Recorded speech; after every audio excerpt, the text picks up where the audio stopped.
حضور اکرم صلی اللہ علیہ وسلم تبلیغ دین فرما رہے تھے اور تبلیغ دین کرتے کرتے کرتے کرتے 6 سال گزر چکے، یعنی اعلان نبوت کے بعد 6 سال کا عرصہ گزرا ہے۔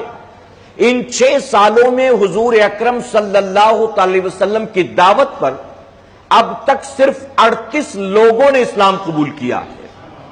آپ اندازہ لگائیں کہ 6 سال کی محنت و مشقت اور صرف 38 لوگ مسلمان بنے۔ ایک دن حضور اکرم صلی اللہ علیہ وسلم نے ابو جہل کو اسلام کی دعوت دی، حالانکہ پہلے بھی دے چکے تھے۔ آپ نے پھر سے ایک مرتبہ راستے میں ملاقات ہوئی، دعوت دی اور کہا کہ میں تجھے پھر ایک بار سمجھاتا ہوں، تجھے دعوت دیتا ہوں، اگر تو آخرت کے عذاب سے، جہنم کی آگ سے بچنا چاہتا ہے تو میری دعوت کو قبول کر لے، تو مسلمان بن جا۔ اب ابو جہل نے سنا تو جلال آ گیا، اب تھا ہی ابو جہل جاہلوں کا باپ، جلال آ گیا۔ اس نے فوراً قریب پڑا ایک نکیلا پتھر اٹھایا اور اٹھانے کے بعد حضور اکرم صلی اللہ علیہ وسلم کے سر مبارک پر ظالم نے اسے دے مارا۔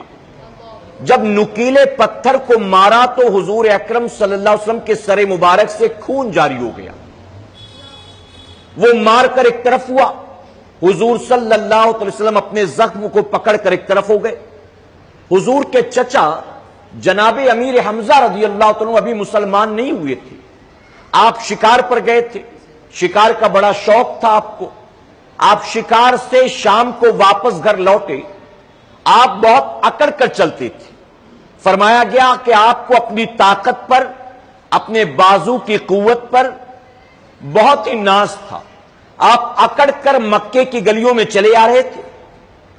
بعض روایتوں میں آتا ہے کہ 2 عورتیں آپس میں گفتگو کرتی ہیں، اور بعض روایتوں میں آتا ہے کہ جب آپ گھر پہنچے تو آپ کی اہلیہ نے آپ کو بتایا کہ اے امیر حمزہ، تم اتنا اکڑ کر چلتے ہو، فخر و شان کے ساتھ چلتے ہو، تمہیں پتہ نہیں ہے ابو جہل نے تمہارے بھتیجے محمد صلی اللہ علیہ وسلم کو آج ایسا مارا کہ ان کے سر مبارک سے خون بہنے لگا۔ جب جناب امیر حمزہ کو پتا چلا، ابھی مسلمان نہیں ہوئے تھے، آپ کو پتا چلا تو فوراً وہ تلاش کرنے کے لیے نکلے کہ ابو جہل کہاں ہے۔ آپ یوں ہی تیر کمان کو لیے پہنچے۔ ابو جہل ایک جگہ محفل منعقد کر کے، محفل سجا کر دن بھر کا واقعہ بیان کر رہا تھا۔ آج میں نے یہ کیا، میں نے یہ کیا، میں نے یہ کیا، اپنا کمال بیان کر رہا تھا کہ محمد صلی اللہ علیہ وسلم کی جرت کیسے ہوئی مجھے دعوت دینے کی۔ آج وہ میرے پاس آئے اور انہوں نے مجھ سے کہا کہ اپنے باپ دادا کے دین کو چھوڑ دو۔ مجھے اتنا غصہ آیا کہ میں نے آؤ دیکھا نہ تاؤ دیکھا، ان کو ایسا مارا کہ ان کے سر سے خون بہنے لگا۔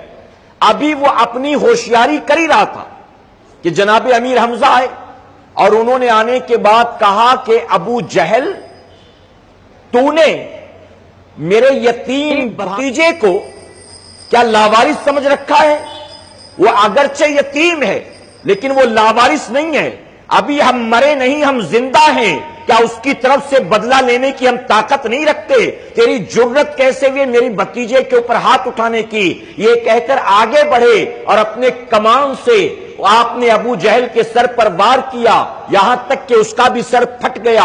اب جب ابو جہل کا سر پھٹا، وہاں موجود لوگ آگے بڑھے، امیر حمزہ پر حملہ کرنا چاہتے تھے کہ ابو جہل نے ان کو خاموش کیا۔ وہ سمجھ گیا موقع کی نزاکت کو کہ اب اگر اب امیر حمزہ پر بھی حملہ کریں گے تو قبیلہ بنو ہاشم ان کی مدد کے لیے آ جائے گا، اور پھر ایسے میں ہم ان کا مقابلہ نہیں کر سکیں گے۔ اس لیے اس نے خاموش کرا دیا، معاملہ اس نے رفع دفع کرا دیا۔ اب جناب امیر حمزہ غصے میں اب وہاں سے ہٹے، اپنے بھتیجے یعنی ہمارے آقا جناب محمد رسول اللہ صلی اللہ علیہ وسلم کو تلاش کرتے ہیں۔ جب تلاش کرتے کرتے پہنچے تو دیکھا کہ حضور اکرم صلی اللہ علیہ وسلم جو ہیں، آپ مطاف میں حالت سجدہ میں اللہ کی تسبیح بیان کر رہی ہیں۔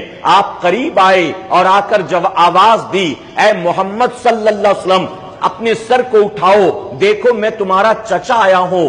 آقا نے سر کو نہ اٹھایا، پھر آواز دیا، اے میرے بھتیجے محمد صلی اللہ علیہ وسلم اپنے سر کو اٹھا، دیکھ میں تیرے پاس آیا ہوں۔ آقا نے سر نہ اٹھایا، پھر تیسری مرتبہ کہا، اے میرے بھتیجے محمد صلی اللہ علیہ وسلم اپنے سر کو اٹھاؤ، دیکھو میں ابو جہل سے تمہارا بدلہ لے کر آیا ہوں۔ اتنا سننا تھا، میرے آقا صلی اللہ علیہ وسلم نے سر مبارک کو سجدے سے اٹھایا ہے، اور اٹھانے کے بعد اپنے چچا امیر حمزہ کی طرف دیکھا، مسکرائے، امیر حمزہ مسکرائے اور مسکرا کر کہا، کیا بھتیجے اے محمد کیا تو اس بات پر راضی ہے کہ میں نے ابو جہل سے تیرا بدلہ لے لیا؟ اس کی جرت کیسے ہوئی تجھ پر ہاتھ اٹھانے کی؟ کیا اسے پتہ نہیں ہے کہ ہم ابھی زندہ ہیں؟ اللہ نے ہمیں بھی طاقت دی ہے، ہمارے بازوں میں بھی قوت ہے، میں نے اس سے بدلہ لے لیا ہے۔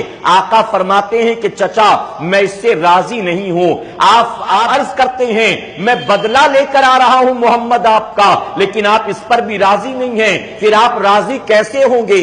آپ خوش کیسے ہوں گے؟ تو آقا فرماتے ہیں کہ چچا آپ نے ہمیں ابو جہل کو مارا، میں اس پر راضی نہیں ہوں، بلکہ جو دعوت میں ابو جہل کو دے رہا تھا اگر وہ دعوت آپ قبول کر لیں تو میں اس پر راضی ہو جاؤں گا، میں اس پر خوش ہو جاؤں گا۔